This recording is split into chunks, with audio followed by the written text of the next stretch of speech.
Tout esprit du haut des cieux qui bouche les oreilles du peuple pour écouter la voix de Dieu. Que leurs oreilles soient débouchées dans les noms de Jésus. Que les cœurs soient dévoilés pour comprendre les mystères du royaume des cieux. Seigneur, nous te bénissons. Et je proclame ta seigneurie au Dieu dans cette assemblée à cet instant. Que tu règnes au Seigneur, car tu es de Dieu, le roi de Salem. Nous voulons, Dieu des cieux, que tu sois couronné roi ce matin au milieu de nous. Que tu sois roi, oh Dieu. Oh Dieu de toute gloire. Là où tu règnes, Dieu, il y a tout. Là où tu règnes, il y a la paix. Là où tu règnes, il y a la joie, l'amour, la bonté. Là où tu règnes, il y a la guérison. Il y a la délivrance, oh Dieu. Il y a la liberté, au Père. Oh Jésus, nous voulons te bénir ce matin. Nous te glorifions ce matin. Seigneur, gloire à toi. Honneur à toi, oh Dieu. Nous bénissons cet instant. C'est dans le précieux bon nom et unique de Jésus que nous te prions et nous te disons ensemble. Amen. Amen. Bénissons notre Dieu. Acclamons pour le Seigneur.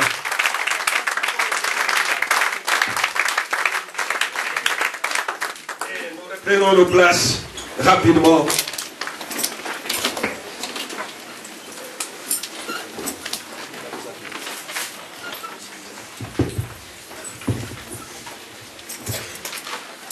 Et dimanche passé, on a terminé l'enseignement, si Dieu peut utiliser tout le monde ou pas, ou non. Mais on a dit des réponses, pourquoi Dieu veut nous utiliser pour que nous soyons de bénédiction pour les autres. Et tous ces points qu'on a vus, cet enseignement, ma prière que vous puissiez les garder au fond de vous.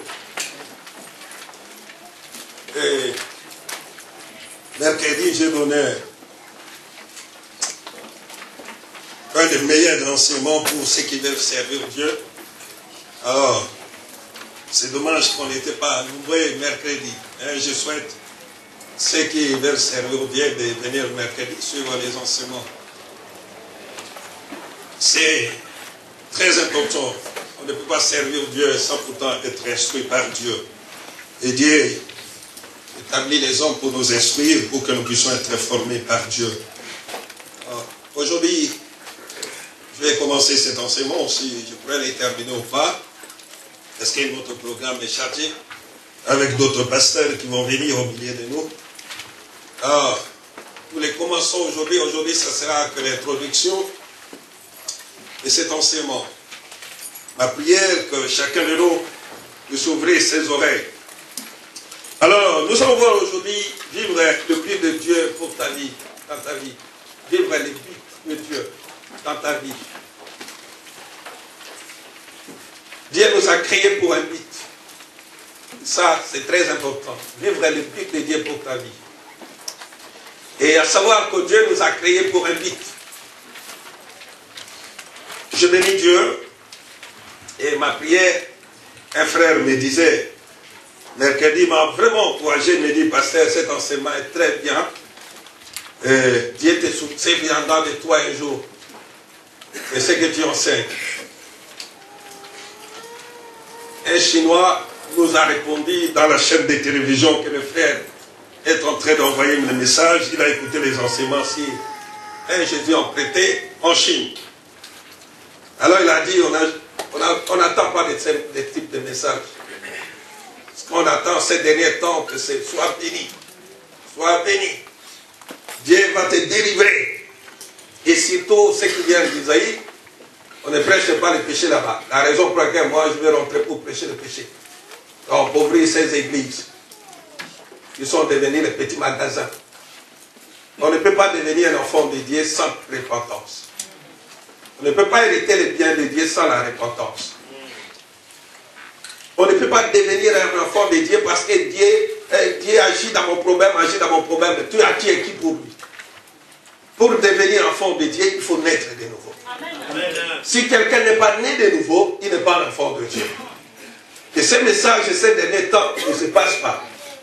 Mais ici, nous prêchons le péché. Amen. Si tu es dans le péché, tu dois être mal à l'aise ici. Parce que notre objectif ici, c'est d'aller au ciel. Amen.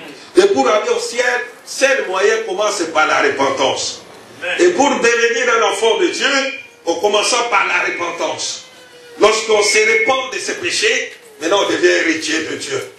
On ne peut pas devenir héritier de Dieu sans la nouvelle naissance. Et beaucoup de gens se trompent ici. Alors, nous prêchons la parole de Dieu en toute totalité. C'est que les gens puissent aller au ciel. Salem n'est pas un magasin. C'est un endroit où on prêche la parole de Dieu. Amen. Si tu es un enfant de Dieu, tu resteras avec nous. Si tu n'es pas un enfant de Dieu, tu ne viendras pas. Alors, la raison pour laquelle nous, on s'est dit, bon, s'il vient, s'il ne vient pas, c'est notre problème. Notre problème, c'est que nous puissions aller au ciel. Amen. Et ça, c'est très important. La nouvelle naissance, c'est quelque chose de très important. Dieu n'a pas besoin de ta présence dans l'église si tu n'es pas né de nouveau. Si Dieu t'appelle avant tout, c'est qu'il veut avant tout que tu puisses naître de nouveau. Amen. Tu te répands de ton péché. Tu abandonnes la mauvaise vie et tu deviens l'enfant de Dieu. Amen. Dieu n'a pas besoin des gens qui sont aujourd'hui dans l'église et demain ils sont dans la boîte de nuit.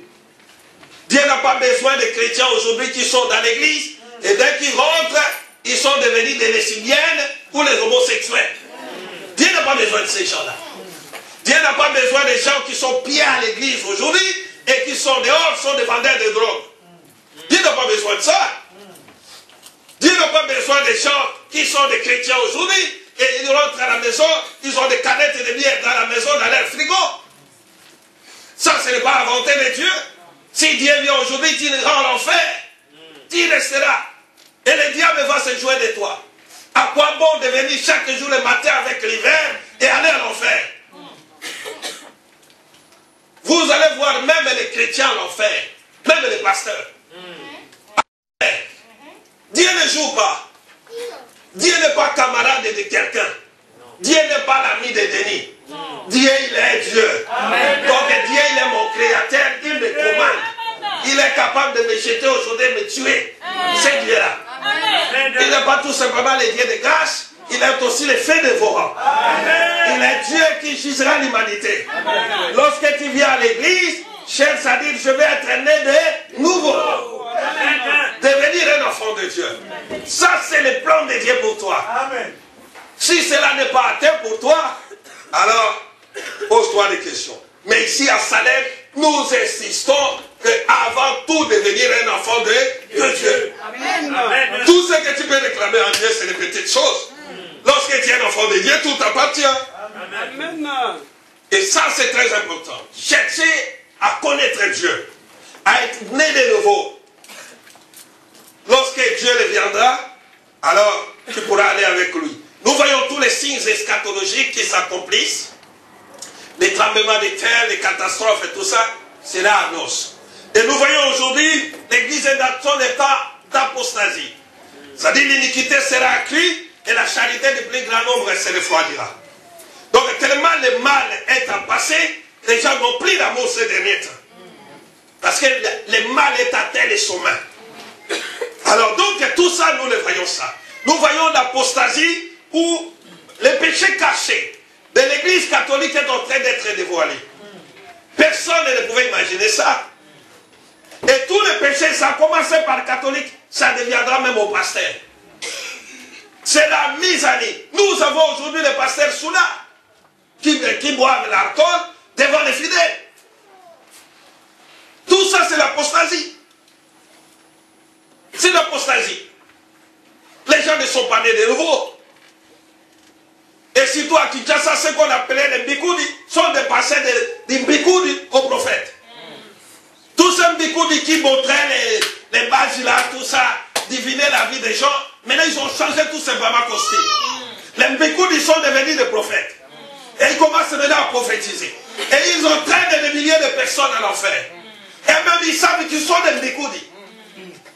Mais n'ont pas changé. Alors maintenant les Mbikoudi sont devenus des prophètes qui entraînent des milliers de personnes.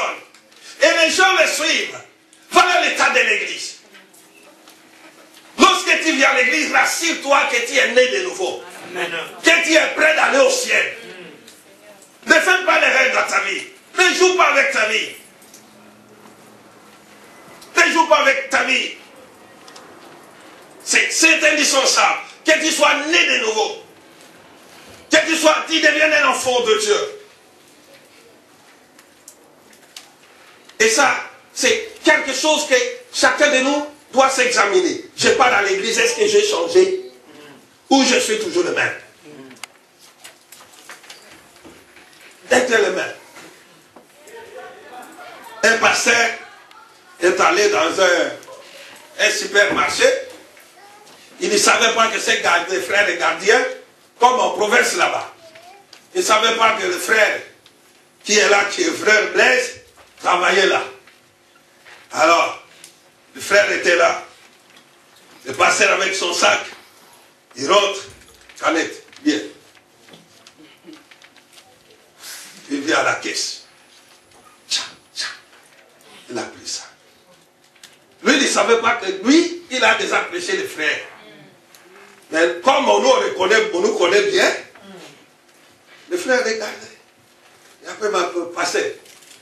Ce pasteur-là, c'est grave. Bien. Ça, c'est ce que nous voyons. Les choristes. Hein? Chanter, c'est bien. Naître de nouveau, c'est bien. Amen. Vous comprenez?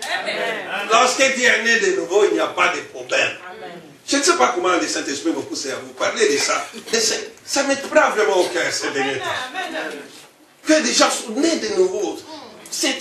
L'église sera enlevée bientôt, mes frères. Amen. Nous ne venons pas à l'église uniquement pour avoir les biens du ciel, de la terre. Nous venons à l'église pour se préparer à aller au ciel. Que nous puissions posséder toute la richesse du monde de gloire à Dieu. Que nous puissions pas les posséder gloire à Dieu et que nous puissions aller au ciel. Amen.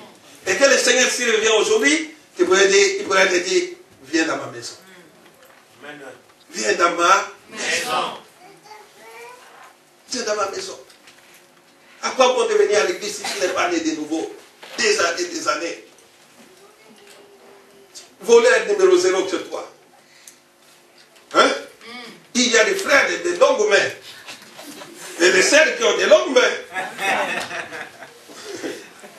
Tu ne peux pas lui faire confiance de compter l'offrande. Normalement, celui qui vient à l'église, on doit lui faire confiance, frère, contre ses offrandes. Dès que tu lui dis contre l'offrande, le 5 qui met là. Hein? Et il va bomber chemise comme ça, comme il a mis chemise et bouton machette. Hein? Déjà, il a mis là, bouton machette serré là, ça il est déjà parti. Vous comprenez ça? Amen. Ah ben non. Normalement, on doit trouver des enfants de Dieu à l'église. Allons-y. Alors, Dieu nous a créés pour un but. Lorsque nous parlons du mot péché, vous notez, le mot péché veut dire manquer de but envers Dieu. Le mot péché veut dire manquer de but envers Dieu.